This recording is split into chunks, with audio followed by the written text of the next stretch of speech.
What's up, guys? Jordan McAbee here, fantasyracingonline.com, and we're going to make some DFS lineups for New Hampshire. Foxwoods Resort Casino 301. Second week in a row, I think we're looking at a really fun DFS week when it comes to building lineups. There's going to be a lot of chalk, I think, just with how how DraftKings priced the drivers this week, but we saw the chalk last week, with Kyle Larson especially, didn't work out really. And same with, Ryan Newman, which Ryan Newman was still decent chalk. He still ended up in the second best lineup of the day in the big tournament, but definitely, in single entry and other contests, high dollar contest, it paid to fade both of them actually. But this week we're looking at Loudon, New Hampshire. It's a 1.058 mile flat track. So we're looking at, similar track-wise, we're looking at Phoenix and Richmond when it comes to, preparing for Loudon, in addition to Loudon. So up until, I think it was 2017 or 2018, NASCAR came to Loudon twice a year. Switched that to once a year, so now we're really limited with data. We have last year's race, obviously, and then 2019 race you can kind of throw away just because the package was quite different. Probably go back to 2018 if you're really looking into solid New Hampshire data. But as far as, similar tracks, like I said, Phoenix, Richmond, you could throw in Martinsville if you want. It really does not compare super well to Loudon or even Phoenix or Richmond, other than the fact that it's flat. And then maybe, Nashville. But again, that race, they're not the same. They're not flat tracks. If you really want to hyper focus on short flat tracks, you're looking at Loudon, you're looking at Richmond, and you're looking at Phoenix. So let's take a look at, we've already raced at Phoenix and Richmond this year. So let's take a look at this starting lineup first. Kyle Busch, Martin Truex Jr. on the front row, Chase Elliott, Kurt Busch, Alex Bowman, rounding out the top five. And then we got Hamlin, Blaney, Reddick, Bell, and Larson in the top 10. So we got Larson with pretty good place differential potential this week, at least a lot more than we're used to. Got KESELOWSKI, Harvick starting 11th and 12th. Logano starting back in 15th. He's always solid on this track type. As far as the guys starting way in the back, Ryan Newman 28th, Stenhouse 29th, Daniel Suarez 31st. So definitely place differential potential with a lot of these guys. Now, let's take a look at, let's go to my algorithm predicted finishing order first. It's got Truex number one, 41.61 in the power index, down to Denny Hamlin and Joey Logano, basically neck and neck, second and third. Kyle Busch fourth, Brad Keselowski fifth, then Harvick, Larson, Kurt Busch, Blaney, Chase Elliott running out the top 10. It's got Alex Bowman and William Byron 11th and 12th, and then Eric Almirola and Christopher Bell 13th and 14th. Eric Almirola, if you've looked at any of my other content earlier in this week, you know how much I like Eric Almirola this week. My algorithm obviously does, and Christopher Bell I really, really like this week too.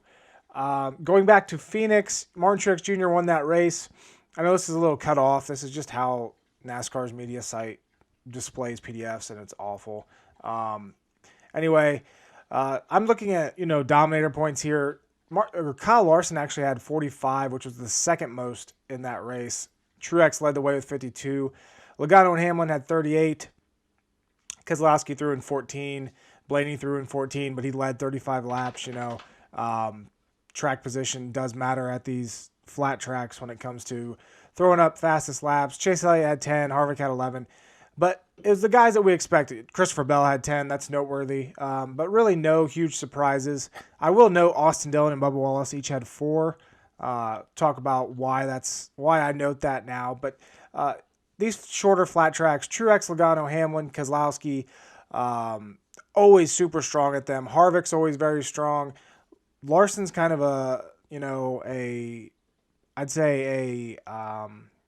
maybe a wild card, as is Kyle Busch, even though he's on the pole, and we'll get into that as we get into the driver breakdown in a little bit.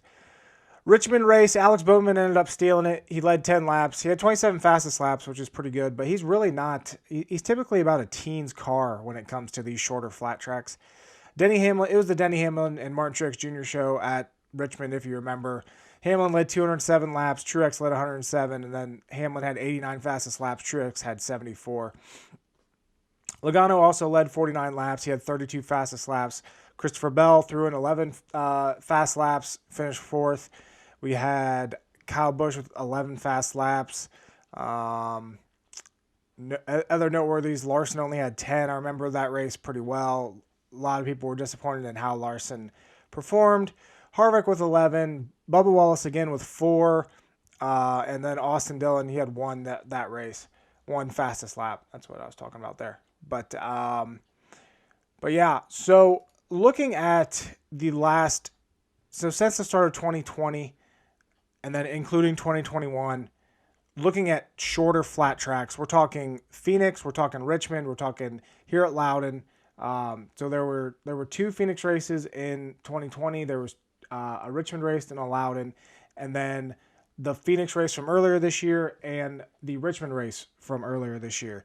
So Logano, the best average finish at 2.7, Keselowski 5.5, Chase Elliott 6.5, Hamlin 7.2, and then Harvick, Truex, and Almirola, all there very solid at 8.5 to 8.8. Looking at Dominator points, Denny Hamlin leads the way, 239 fastest laps over those 6 races. Keselowski's right up there with 200. Logano with 185, Truex with 162, Harvick with 156, and then Chase Elliott with 137. Austin Dillon has 82. Like I said, I noted that earlier, just with his fastest laps. Looking at, most of those came in the Richmond race last year that Keselowski dominated at. Austin Dillon, I'd say, had, if not the best car, at least top 3. I think he had a speeding penalty or something, but he did. He put up 56 fastest laps in that race. But still noteworthy that he could put up those fastest laps. And then Christopher Bell has 0 laps led this year, but 60 fastest laps are over the last 2 years on shorter flat tracks. 0 laps led, but 60 fastest laps. I think there's a ton of upside. And then Stenhouse, of course, 54. Kyle Busch only 46. You know, he struggled last year quite a bit. He's getting back to his, I'd say, normal self here lately. So he is one that could go either way this weekend. We'll have to see. He's on the pole, you know. Just going to have to wait and see, and we'll get into that in the breakdown, like I said. This is a 750 horsepower package race. Best average finish this year on the 750 horsepower tracks. So this is looking at, let me get my list here quick so I don't screw this up. Phoenix, Martinsville, Darlington, Dover, and Nashville.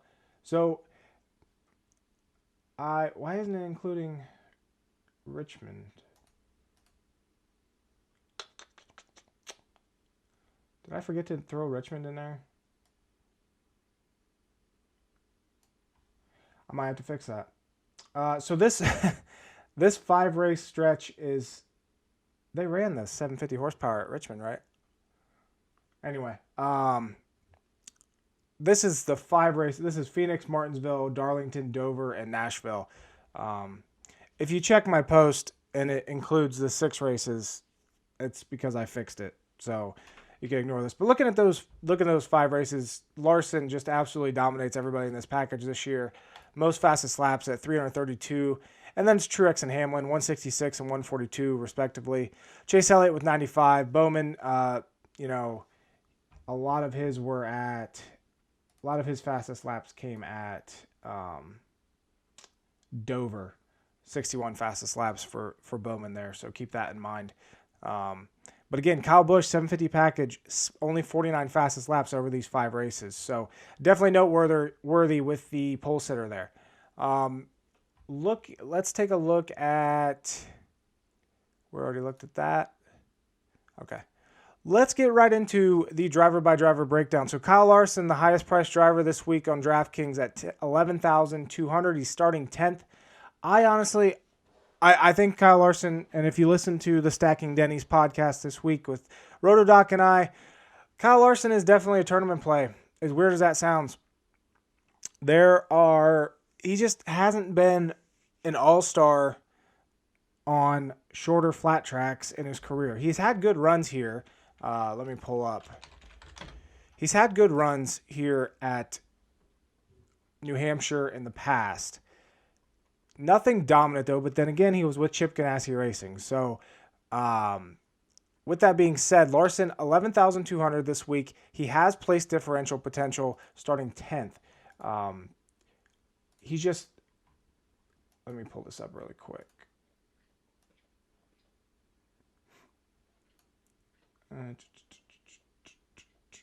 Why isn't this working right?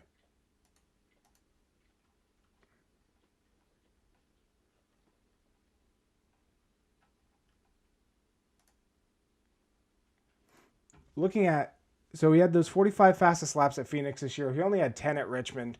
Like I said, though, he's had a few good runs here at New Hampshire, but he's never been like always a solid contender. He's only led 16 laps total. Again, he was with Chip Ganassi Racing, so you always have to take that into account. He's finished third or better 4 of his 10 starts.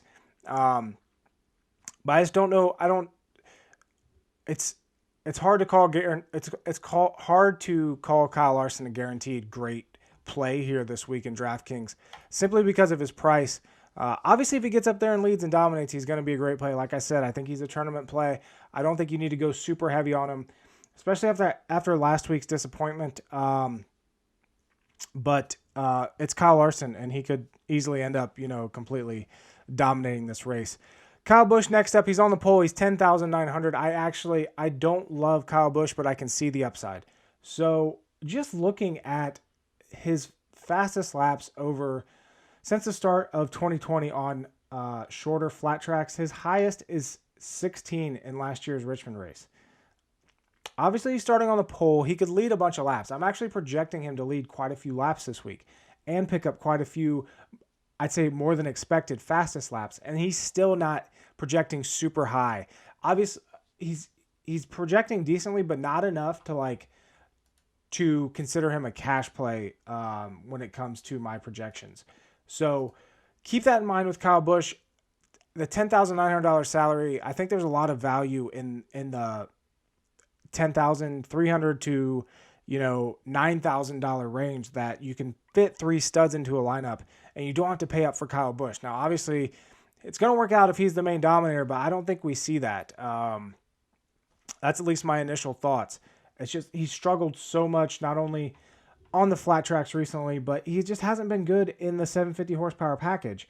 Now, like I said, his momentum is definitely third or better in the last 4 races. He's obviously doing stuff right, but I think this might be the week that Kyle Busch disappoints a little bit, and with him getting probably a little bit of an ownership bump being on the pole, I like Truex better starting second, which I do think Truex is going to be quite chalky, but Kyle Busch, I'm definitely going to have exposure, just not a ton. William Byron is interesting. I don't see the domination upside for his $10,600 salary to pay off.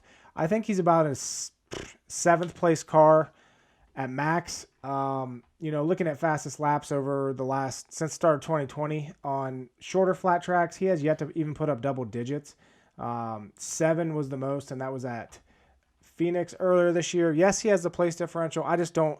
I've said it before, and I'll always say this. I hate paying up for place differential. So Byron, I have him, ceiling maybe 6th place, and that's just not going to cut it for a $10,600 driver. So I won't have a ton of William Byron this week. I can say that confidently. At least in DraftKings, I won't. Not going to pay up for place differential at a 300 lap race when there should be 2, maybe 3 dominators, and you definitely need to hit the dominators in this race.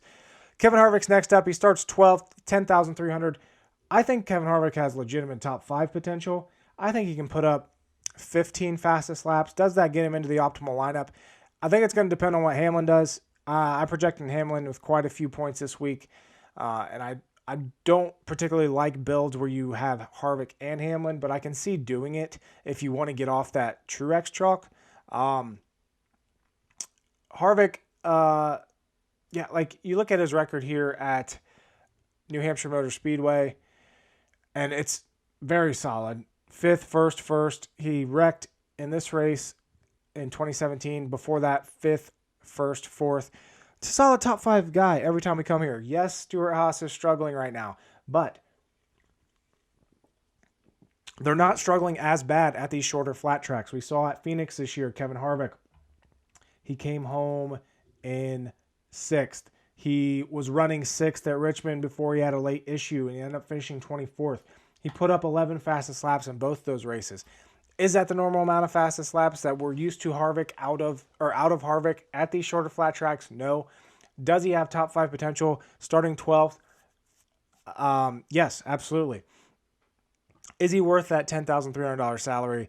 I'm on the fence about it. I definitely wouldn't be super overweight on Harvick, but I'll have some exposure. You know, it's worth it for a guy that could end up stealing a victory if all things go right. Denny Hamlin, he starts 6th. He's $10,000. He's underpriced this week.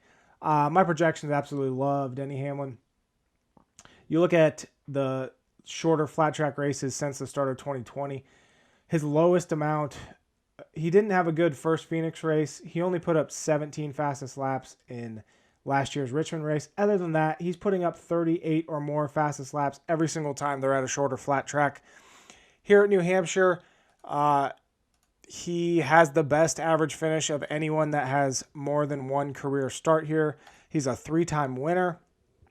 Second in the last 2 races. He's also led over 200 laps in the last 2 races. He won here back in 2017.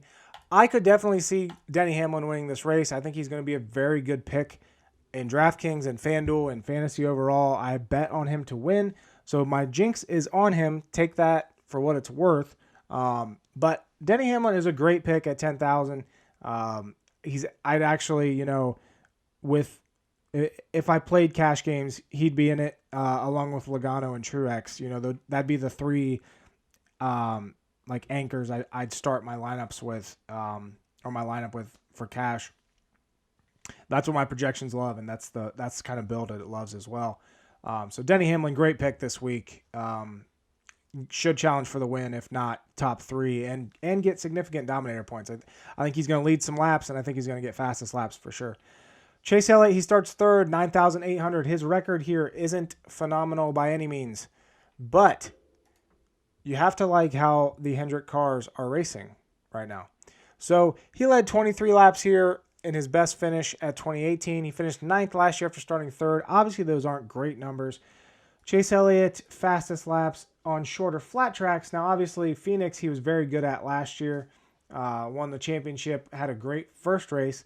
But then you look at Loudon last year. He had 3 fastest laps, 11 fastest laps at Richmond, 10 at Phoenix this year, and 0 at Richmond this year. I'm not liking that trend of Chase Elliott, especially with his 1 top 5 here in 7 starts. I'm just not loving it by any means. So that's kind of where I'm at with Chase. He's starting 3rd. Obviously, he's in a Hendrick car, and it's never going to be surprising if a Hendrick car dominates. But I think Kyle Busch has a better chance at dominating early. I think Truex has a better chance at dominating early. And so you pretty much have to bank on those 2 having problems for Chase Elliott to get up there. And then, you have Denny Hamlin starting 6th. Kurt Busch starting 4th. I don't see him dominating much, but I didn't see him dominating much either last week. And then, Alex Bowman up there starting 5th. So I could see playing Chase Elliott maybe in a single entry or a 3-entry max. I think his ownership's going to be decently low, for Chase Elliott. Typically he gets the Chase Elliott bump, as I call it, just because of who he is. But he should go, probably teens ownership, I'm going to guess, this week. But at 9,800, he's a decent option to get off the chalk of, the Hamlin, the Logano, the KESELOWSKI, the Truex. But I just don't, I think the upside is too limited to go too crazy on Chase this week. Joey Logano, 9,500. He's so underpriced on FanDuel. He's very underpriced here on DraftKings. I'm going to have a ton of Logano exposure. So you look at shorter flat tracks overall. Joey Logano doesn't even really need to put up fastest laps for his salary to pay off this week. But at the same time, his lowest since the start of 2020 on shorter flat tracks was 16 fastest laps here at Loudon last year. You look at his finishes: 4th, 1st, 3rd, 4th, 3rd, 2nd, and 3rd. Top 4 every single race on shorter flat tracks since the start of the 2020 season. He's starting 15th. He's $9,500. He is the most obvious cash play option this week. Opens the door for, if he has trouble not playing him. But Logano is solid. Penske is solid on these track types, and there's no reason to go against him. Top 11 in 9 of the last 10 races here. Top 5 in 5 of those. He's going to be at the very least a top 8 driver and should be top 5. So, gotta like Logano this week. I don't see any reason to go against him. Brad Keselowski, it's Brad Keselowski, and they're not running well. So 10th, 13th, he had that 3rd at Pocono, 10th before that, 24th at Nashville. I could actually see Keselowski being a tournament play here to get off the Truex chalk. I don't think you need to move off the Logano chalk. I think there's opportunity to move off the Truex chalk. So Keselowski, similar to Logano, very strong record on this track type. He was 11th in the first Phoenix race last year. He then finished 2nd in the second Phoenix race. First at Loudon. He won here at Loudon. He won at Richmond. He finished 4th at Phoenix earlier this year, and then 14th at Richmond. You go to there we go.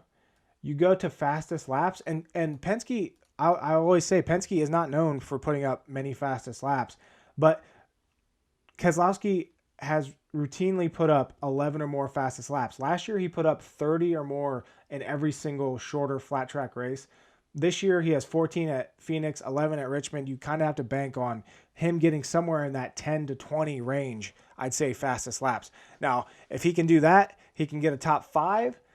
That $9,300 salary, if Truex doesn't dominate and falls back to 7th, which I don't think has a super high chance of happening, but when it comes to single entry contest, 3-entry max, I think there's room there to pivot off of Truex to Keselowski. Or even going, Logano, Keselowski, Truex in a lineup and fitting in maybe, a higher price guy or,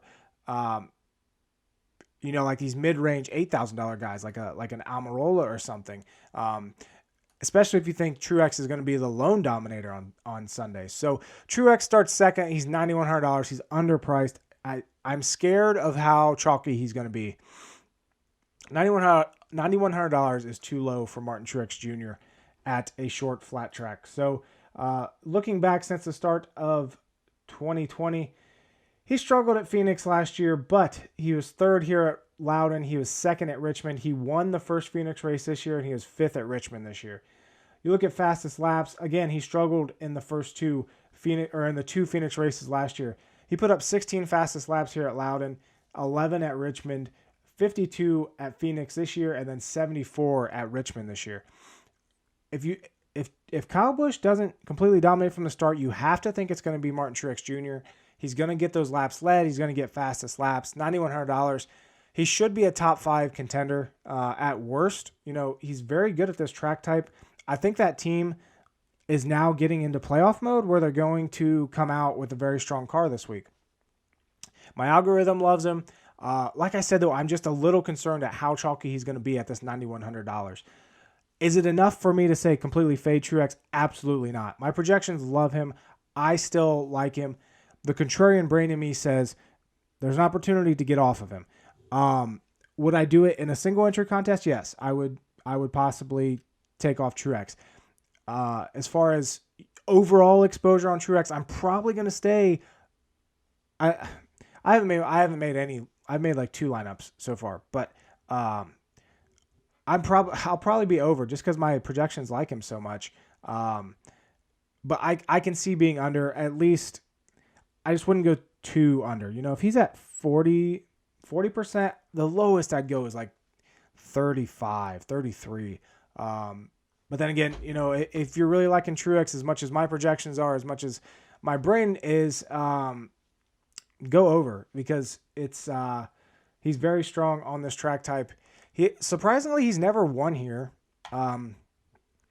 But Truex 3rd, 6th, 4th, 5th, 3rd, and 7th in the last 6 New Hampshire races.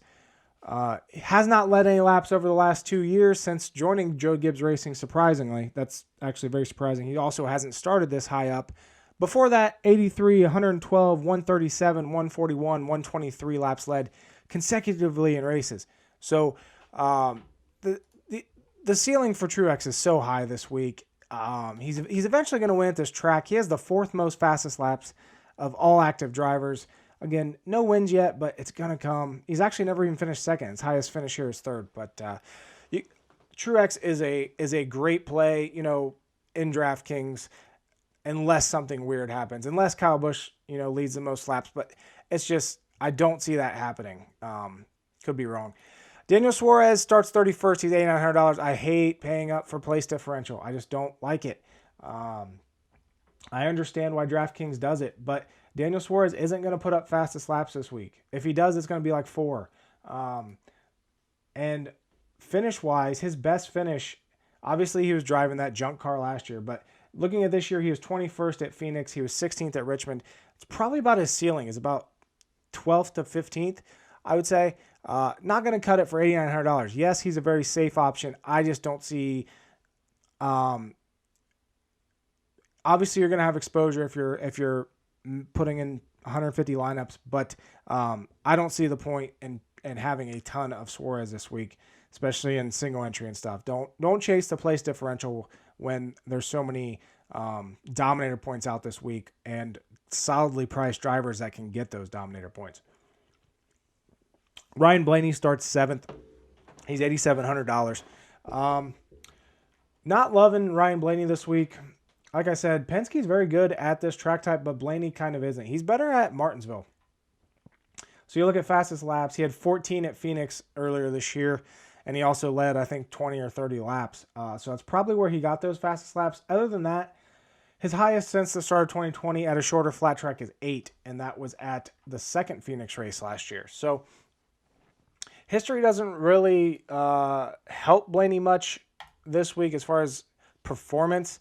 Going back to even looking back at the 2018 race here at New Hampshire, he had 12 fastest laps and he finished 7th.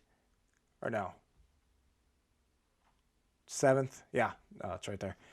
I think he could challenge. I think Blaney could challenge for a top 5. I just don't see the dominator potential out of him for it to work at $8,700 starting 7th. Now, could it work if you're getting off the Truex chalk and Blaney finishes top 4 and picks up 10 fastest laps? Yes, it could work then. That's probably where I would, if I'm not going to go off of Truex to Kez, I'll come down to Blaney or come down to Almirola. Maybe even Kurt Busch a little bit. But not super crazy on Blaney. I'm not seeing a ton of upside with him this weekend. Kurt Busch is next. He's $8,500. He starts 4th. Let's pull up his track record here at New Hampshire. You have to really like how Chip Ganassi's racing is going right now. If Kurt Busch can steal the early lead, definitely in play. He led 94 laps here from the pole in 2018, finished 8th. 102 laps here in 2013 with Furniture Row, starting 2nd. Really only leads laps when he starts out front or in the top 4. Like I said, he's starting 4th this week. I think Kurt could pick up double-digit fastest laps, but that's about it. I'm not seeing him lead this race very much. Starting 4th and at $8,500, I'm not seeing the upside to have much of him. Probably not going to be on my radar very much. I'd much rather go to Almirola. So Eric Almirola starting 22nd. He's $8,400. I really like Eric Almirola, but I think he's going to be a tournament play this week. So you look at shorter flat tracks since the start of 2020. Almirola, 8th at Phoenix, 13th in the 2nd Phoenix race. He was 7th at Loudon. He was 8th at Richmond last year. This year, where he's been awful all year, 11th at Phoenix, 6th at Richmond. You have to like those numbers. That is called consistency. And it's not like Almirola is getting lucky with this consistency. His average running position over those 6 races is 10.9. Starts 22nd. He has top 10 potential. I think he's a very good play in DraftKings this week. I don't love the price. I don't like how he fits into lineups, but I think there is a very good chance that he's going to go relatively lower owned, which opens up the door for him to be in the optimal lineup and for someone overweight on him to really take advantage of that. I really like Eric Almirola this week. I think maybe I haven't seen what other people are saying. I think most people are projecting him about a mid-teens car, but if he can get up into the top 8, the potential is there. As bad as Stewart-Haas has been this year, the potential is there. So last 3 races for Eric Almirola, 7th, 11th, and 3rd. Obviously, he's never started worse than 13th, while with Stewart-Haas, he's starting 22nd this week. But those are just place differential points. I really like Eric Almirola this week. I'm sure I'll have more than the field on him this Sunday. Alex Bowman starts 5th. He's $8,200. Not seeing the upside there. Obviously, like I said with Chase Elliott, he's a Hendrick car, and he won at Richmond, so things can happen. But typically, Alex Bowman puts up about 4 fastest laps, and he's about a 12th place car.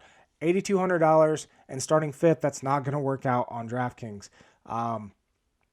Not seeing crazy good upside here with Alex Bowman, even enough to be, I'm going to be underweight on him this week. And if that kills me, then that kills me.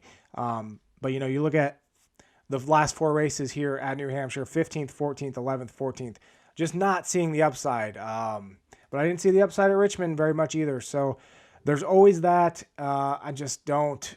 Alex Bowman isn't a guy to put up dominator points. I don't see him leading. I don't see him being better than Kyle Busch and better than Truex and being better than Chase Elliott and being better than Kurt Busch and being better than Denny Hamlin. And that's what it's going to take for him to lead this and dominate this race. I just don't see it happening. So I won't have much, if any, of Alex Bowman this week, as much as I have a love-hate relationship with Alex Bowman, let's be honest. Chris Buescher starts 17th. He is $8,000 on DraftKings. Let's pull up his track record here at New Hampshire. 25th, 15th, 20th, 21st, 25th. I'm not seeing the upside. Someone sell it to me because, even starting 17th and with place differential potential, Chris Buescher doesn't put up dominator points. So you're really banking on him squeaking out a top 5, which his best finish, by the way, on shorter flat tracks since the start of 2020 is a 17th in the first Phoenix race last year. So not seeing the upside with Buescher, especially at that price of $8,000. Ryan Preece, once again, priced up this week. Starts 25th, $7,800. I hate paying up for place differential, and when it's Ryan Preece, you're not even looking at great price differential. So a good race out of Ryan Preece will be 18th. Now, I'm not paying $7,800 for an 18th place finish, even with the 25th place starting spot. So Ryan Preece is out for me. Christopher Bell starting 9th, $7,700. I love Christopher Bell this week. A lot. Probably too much. Probably enough that, if he wrecks, my day is going to be wrecked. But Christopher Bell, he was running top 5 here last year at New Hampshire before he had tire issues, and that was with a Levine car. Now that he's in the Joe Gibbs Racing car, he always had potential in the Levine car. So he finished 15th at Richmond last year. He finished 17th in the second Phoenix race. Jumps in that 20 car for Joe Gibbs Racing this year, 9th at the first Phoenix race, 4th at Richmond. That's the upside I like to see out of Christopher Bell. He dominated here at New Hampshire in the Xfinity Series. Obviously, there's not a lot of crossover there, but at the same time, you have to take it into consideration. I love the upside for Christopher Bell this week. I think he can lead laps, and I think he's going to put up at least 10 fastest laps and challenge for a top 5. So at $7,700, love the Christopher Bell play. My projections love it as well. He's actually in the optimal lineup this week, according to my projections. So love Christopher Bell. I'm going to have a ton, and it's not going to be fun if he doesn't do well. But I think Christopher Bell has great upside this week, and I think he's a great play here in DraftKings. Matt DiBenedetto, $7,500. He starts 14th. He just got the news today. I'm filming this on Thursday. Just got the news that he's out of a ride next year thanks to Harrison freaking Burton, Silver Spoon number 2, getting the Wood Brothers car next year. But I won't go on that rant. DiBenedetto has sleeper upside. Penske's very good at these shorter flat tracks. DiBenedetto finished 8th at Phoenix 2 last year. He finished 6th here at Loudon. He finished 9th at Richmond this year. There's upside. Typically at worst, he's about a 15th place car. At best, he can challenge for a top 10. That team is starting to run better. So they finished 9th at Atlanta last week, 10th at Road America. I can see playing DiBenedetto this week. Just you can't bank on any dominator points, so you're really banking on a finish, but definitely sprinkle in some DiBenedetto. And even when he was in that Levine car, he had a solid race here. If you remember back to 2019, which again you can kind of throw away 2019 results, but he did finish 5th, and that's worth noting. 6th last year. I wish he started a little further back, but a decent tournament play there. Matt DiBenedetto at $7,500. As is Austin Dillon at $7,400. He starts 13th. I think he can. Austin Dillon has a tendency to put up, or has the ability to put up, decent fastest laps at these shorter flat track races. So like I said, he put up 56 at Richmond last year. Last year in the first Phoenix race, he put up 12. Here at Loudon, he put up 7. Go back to 2018 race here at New Hampshire. Austin Dillon put up 10 fastest laps. So I like that upside for Austin. I think he can challenge for a top 10 finish on a good day.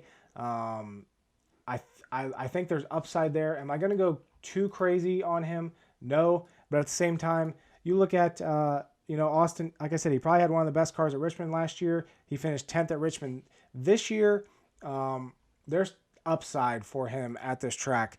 Looking at his Loudon history overall, 13th last year, a lot of teens finishes. He did finish 8th here back in 2015. Obviously, that's been a while. But as far as, tournament plays in this price range, give me Bell first.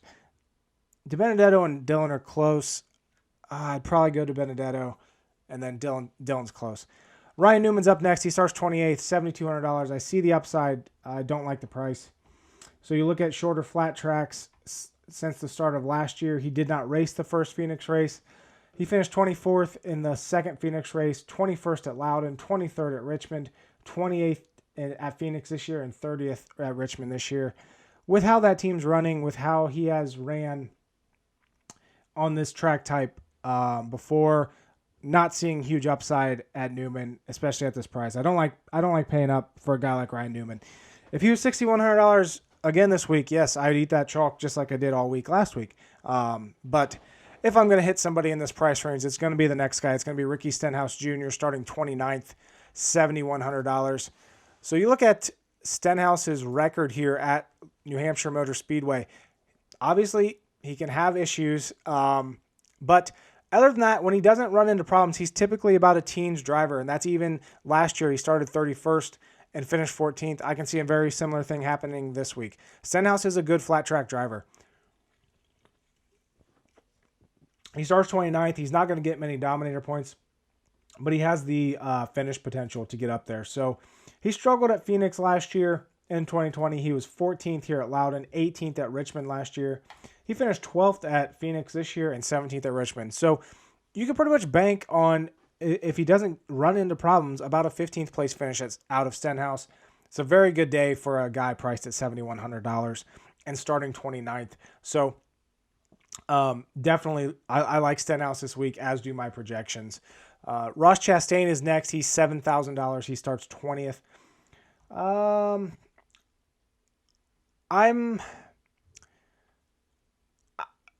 If I'm going to take Chastain, it's going to be as a pivot off of Stenhouse, and it's going to be in tournaments, or like single entry or 3-entry max or high dollar. It's hard to fade Chastain, starting 20th. He probably has about mid-teens potential, as does Stenhouse. Obviously, Stenhouse starts 9 spots worst. worse. But, if Stenhouse runs into problems, which is always possible, Chastain could be a solid. I've talked quite a bit about just small pivots, not going crazy. The fact that Chastain finished 25th in both races here with Premium Motorsports should give him about a teens potential with this Chip Ganassi car. So I could see pivoting from Stenhouse down to Chastain. Maybe even splitting. If you run projections and you end up on like 60% Stenhouse or something, just split it in half. Go 30-30 or something like that, because they both have solid value this week at that $7,000 price range. Tyler Reddick, he starts 8th. He's $6,800. I want to like Tyler Reddick, but I can't find anything that makes me like him. He's going to need Dominator points, I think, and like a top 5 run for this to work. Obviously, this team's running very well. If you're going to pick him, it's going to be in tournaments. That's tough. $6,800 though. Definitely a tournament play. Just not one I love. You know what I mean? But at the same time, Reddick did finish 10th here last year. He put up 2 fastest laps. 8th place just sucks, but yeah.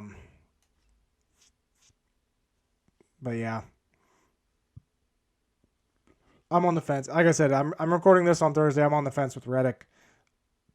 I can go either way. Probably not going to have much of him. He just starts just a little too high. If he started like 11th, I'd like it a lot more. Eric Jones starting 24th, $6,700. There's no reason to like Eric Jones. He wasn't good on this track type in good equipment, and now he's about a top 20 car in the Rich Pretty Motorsports.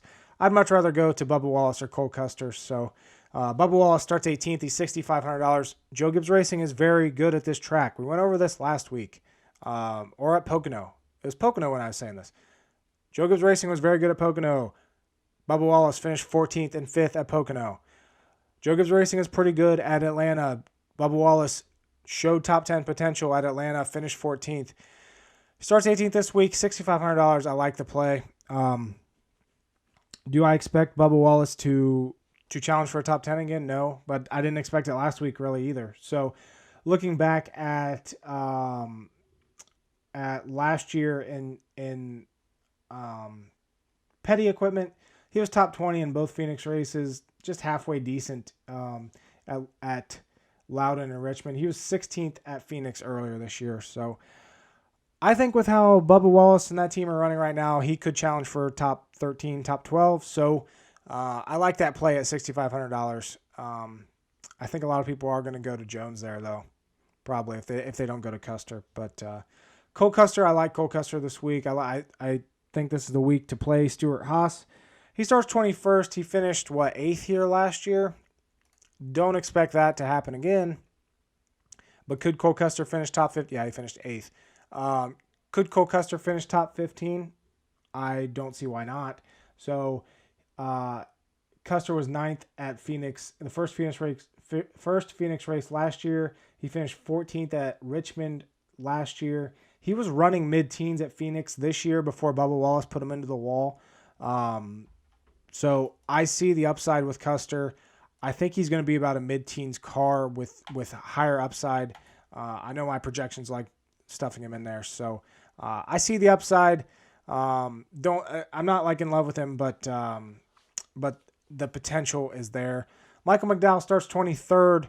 He's $6,200. I don't trust him.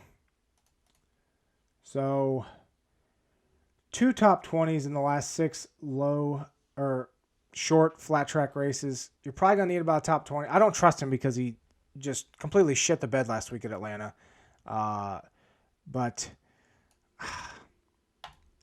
I don't know.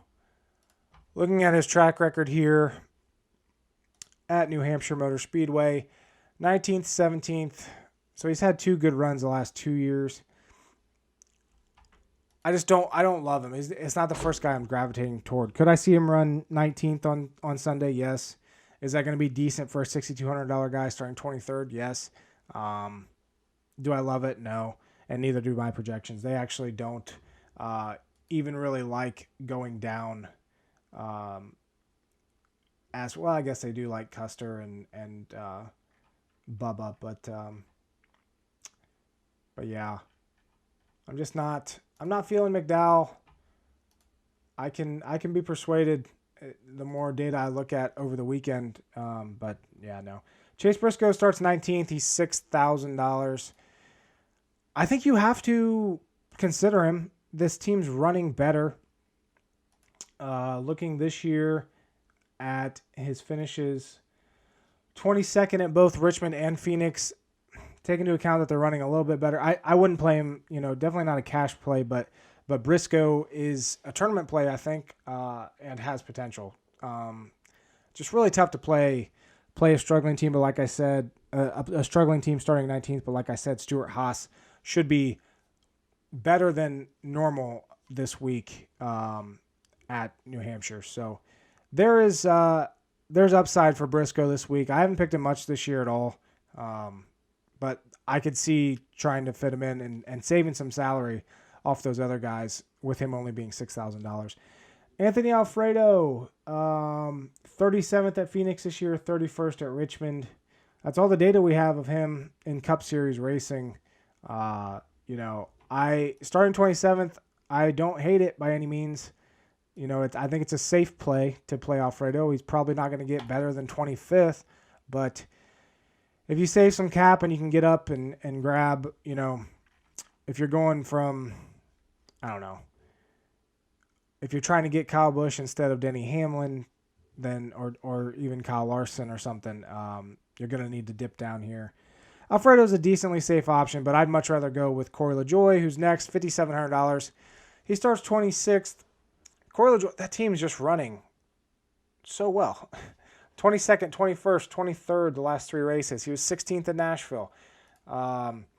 Looking at shorter flat tracks, he was 21st at Richmond this year, 27th at Phoenix. I'm pretty sure he had a tire issue or something. I know he was off sequence for sure, but that team is just running a lot better now. They're about a 21st place team. So to get a 21st place driver for $5,700 on DraftKings is always a pretty good value. If I'm dipping down this low, that's who I'm hitting. He starts 26th. Finished 23rd here in 2019. 27th here with TriStar Motorsports, 27th at BK Racing. Like I said, if I'm going this low, I'm going LaJoie. I'm not touching these back markers of Cody Ware, James Davis, and BJ McLeod. The only possible guy that I could think of possibly going with is Justin Haley. But just because the price, $4,700 is cheap. He finished 24th at Phoenix. The car's not running right now like it did at Phoenix, I will say that. But if you're trying to fit in Larson and still trying to fit in Logano and Hamlin or Logano and Truex, you're going to need to probably dip down to this range. It's hard to see Justin Haley in the optimal without there being a ton of wrecks. So Quinn Houff, I'm not against punts in like high dollar contests by any means, but as far as taking down large tournaments, I just don't see this working out. Trying to see, any decent results from these back markers this year. That would possibly, BJ McLeod finished 30th at Phoenix. He starts 32nd though. So, it just doesn't work out. James Davison was 33rd at both Phoenix and Richmond. Starts 37th. He's $5,400.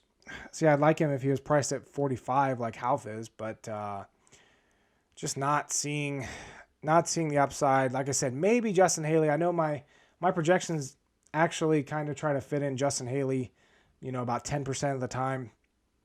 I don't think I'd go that high. I'd probably go like 5 if I was going to include Haley this week. Houff, like I said, it's just going to take wrecks, and I just don't think that happens this weekend.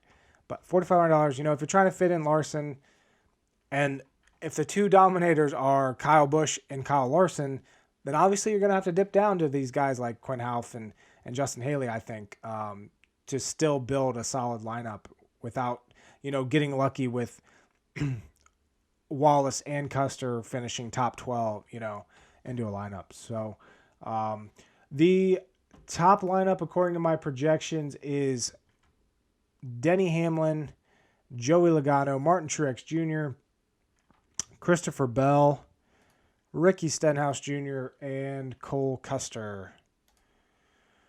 Second best lineup, according to them, is the same except Bubba Wallace instead of Cole Custer. So,